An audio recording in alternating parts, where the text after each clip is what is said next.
Nous retrouvons aujourd'hui pour la deuxième vidéo du Qigong du bâton. Donc la première vidéo, j'ai oublié de vous donner le nom du mouvement, c'est le batelier pousse l'aviron. Le deuxième mouvement, c'est ramer doucement sur la jonque. C'est vrai qu'en cours on avait plutôt comparé ça à une gondole à Venise, mais vu les circonstances, voilà, on revient à la jonque.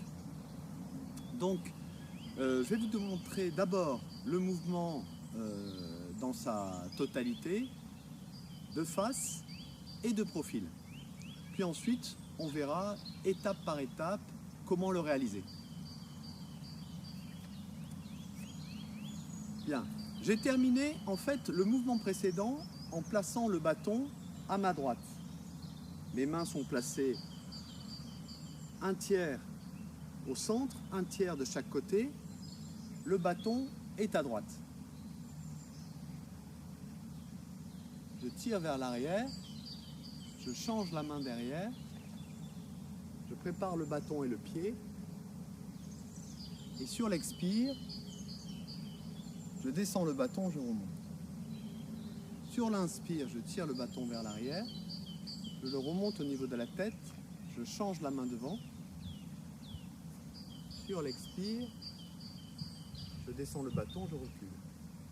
Sur l'inspire, à nouveau, je monte, je ramène le bâton, le poids. Sur l'expire, je descends le bâton, je ramène le pied, je remonte. Je suis maintenant à gauche. J'inspire. J'expire. J'inspire. J'expire.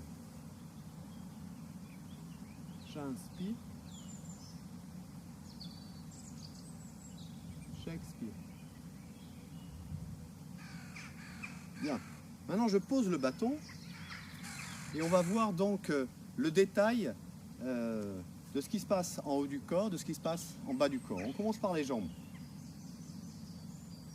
Je fléchis d'abord sur la jambe droite pour avancer la jambe gauche par le talon, déplacer le poids du corps et remonter.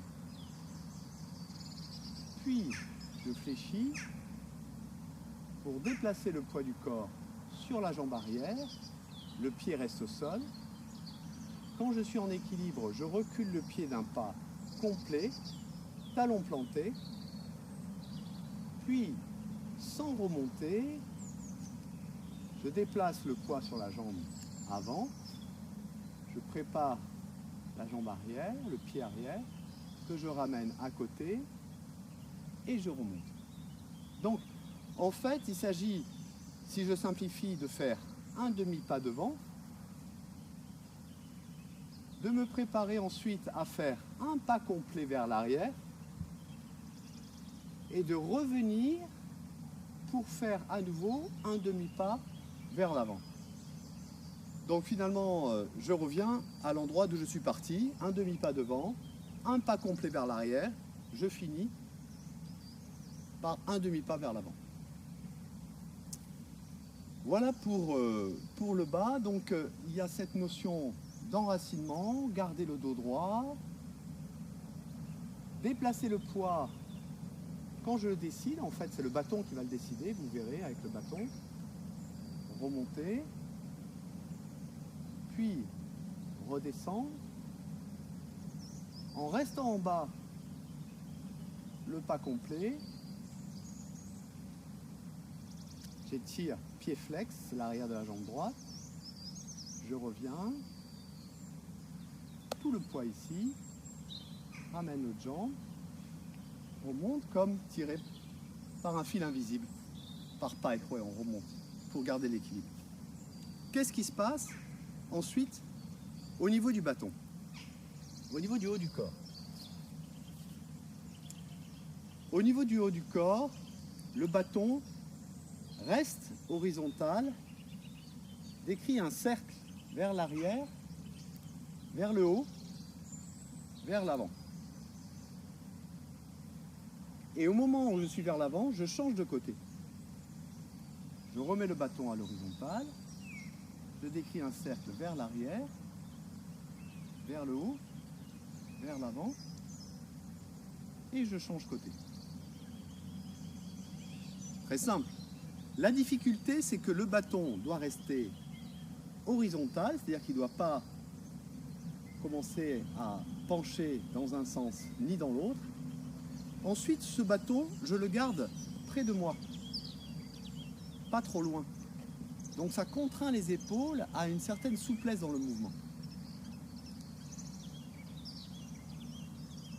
Et le bâton, là vous le voyez mieux, il ne doit pas non plus partir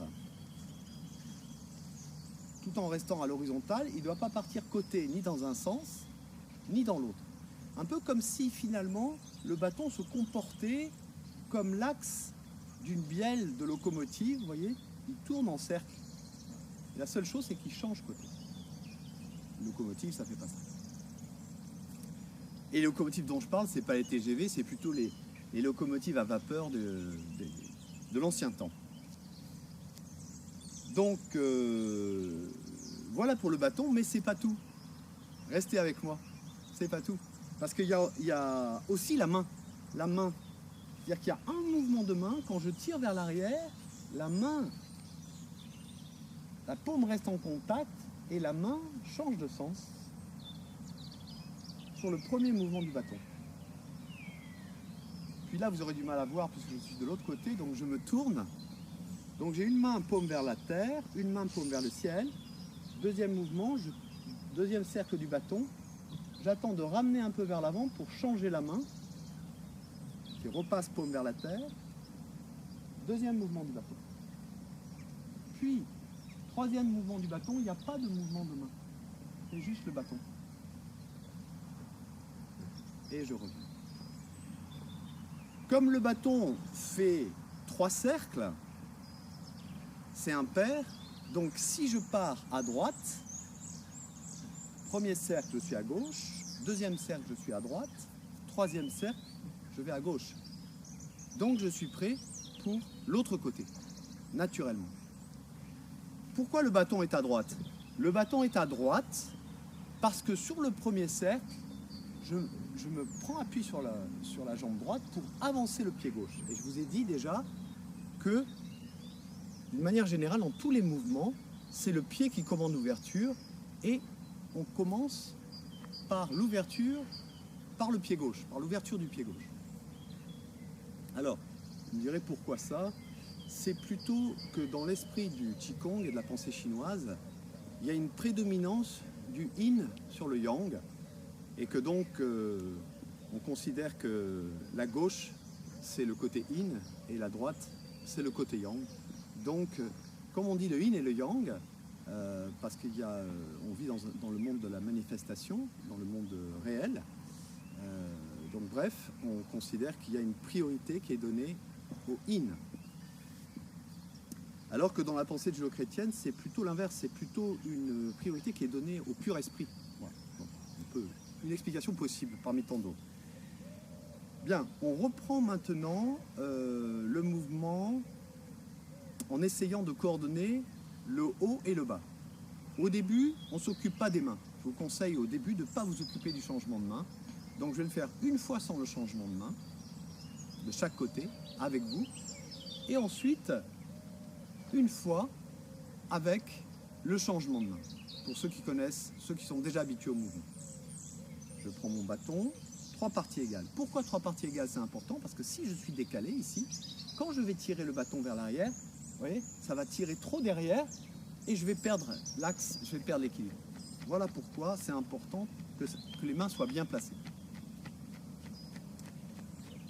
Et d'une manière générale, dans tous les mouvements, on retrouve cette importance du placement des mains pour que le mouvement puisse être exécuté convenablement, plus facilement, que ce soit agréable. Bien, donc sans le mouvement des mains, de profil, je suis à droite. Au moment où je tire le bâton vers l'arrière, je fléchis. Puis je ramène au niveau de l'oreille, je prépare le pied et le bâton, et je descends le bâton. En remontant, là, le bras touche le ventre. Le bâton commence à tirer vers l'arrière, comme si j'avais une épée légèrement en biais, accrochée à ma taille. Puis, je tire le bâton vers l'arrière, ça ramène naturellement le poids sur la jambe arrière, et je monte le bâton, je l'amène vers l'avant.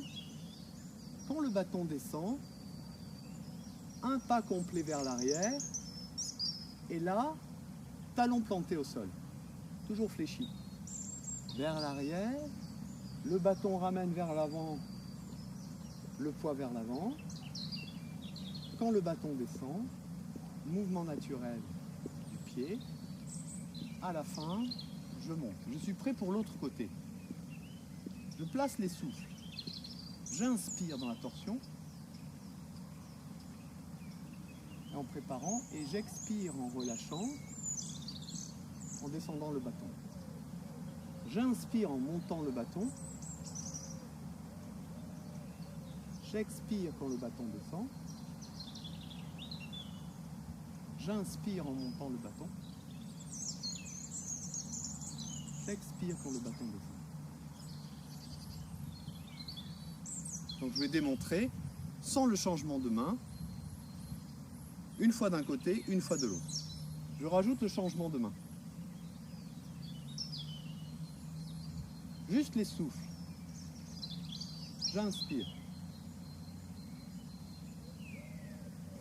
Expire. J'inspire. J'expire.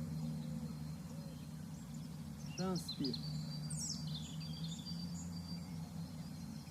J'expire. Fin du mouvement à droite. À gauche, j'inspire. J'expire. J'inspire. J'expire. J'inspire. J'expire. Voilà, le souffle, c'est ce qui vous guide. Le souffle doit être lent, profond, régulier, ni trop lent, ni trop rapide, naturel. Et c'est la régularité de votre souffle qui va donner une forme de régularité à votre mouvement. Vous voyez, à la fin, je ne suis pas essoufflé, normalement. Mais c'est pas toujours facile de parler en faisant le mouvement. Et il m'arrive parfois d'être essoufflé. Bien, un petit peu en tout cas. Ensuite, vous choisissez votre niveau de pratique.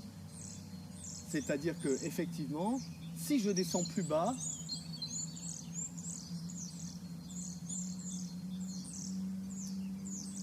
c'est un peu plus, on va dire, riche, parce que, et je sens mieux quand je suis en bas, toujours en bas, et quand je remonte. Hein, ça sollicite plus les jambes, donc moi je vous encourage à chercher justement dans ce mouvement votre enracinement. D'ailleurs c'est fondamental dans le Qigong, on dit d'abord l'enracinement, ensuite l'axe et ensuite ouverture. Hein, c'est les trois étapes, mais l'étape fondamentale c'est d'être enraciné à la terre. Ça explique aussi le sens du yin et du yang. Ensuite, les bénéfices de ce mouvement. On dit que ce mouvement, si on le pratique régulièrement tous les jours, il nous fait vivre en bonne santé sur une très longue période. Parce qu'en fait, il sollicite les jambes, il sollicite énormément par les torsions. Vous avez vu, torsion de la taille. Une chose très importante, votre regard doit rester vers l'avant. Donc, en cours, on avait vu, c'est comme si on avait loué une gondole à Venise et qu'il ne faut pas qu'elle aille taper, on est dans des canaux étroits, il ne faut pas que la gondole elle aille d'un côté ni de l'autre, et le bâton représente l'axe de la gondole en fait. Hein. Donc le bâton, rappelez-vous, il ne bouge pas comme ça, ni comme ça. Ensuite, donc le regard devant, je regarde bien où je vais, je ne veux pas rayer cette gondole, même si c'est une jonque en Chine. En tout cas, à Venise, les gondoles, elles sont une sorte de vernis dessus. Bon, la moindre rayure, ça se voit. Et donc, voilà, il y a cette idée de bien faire avancer le bateau, doucement et sur son axe. Et donc tout ça, ben, ça suppose, vous voyez, de tourner la taille. Au niveau de la taille, on a le méridien Dai-Mai, méridien ceinture, qui stimule l'ensemble des méridiens. Puis ensuite, alors le bâton, faire attention de ne pas le monter plus haut que l'oreille, de manière à ce que les épaules ne montent pas. Hein. Les épaules, on les assouplit en gardant le bâton proche du corps, mais on évite de monter. Donc ça dit d'assouplir, de détendre les épaules.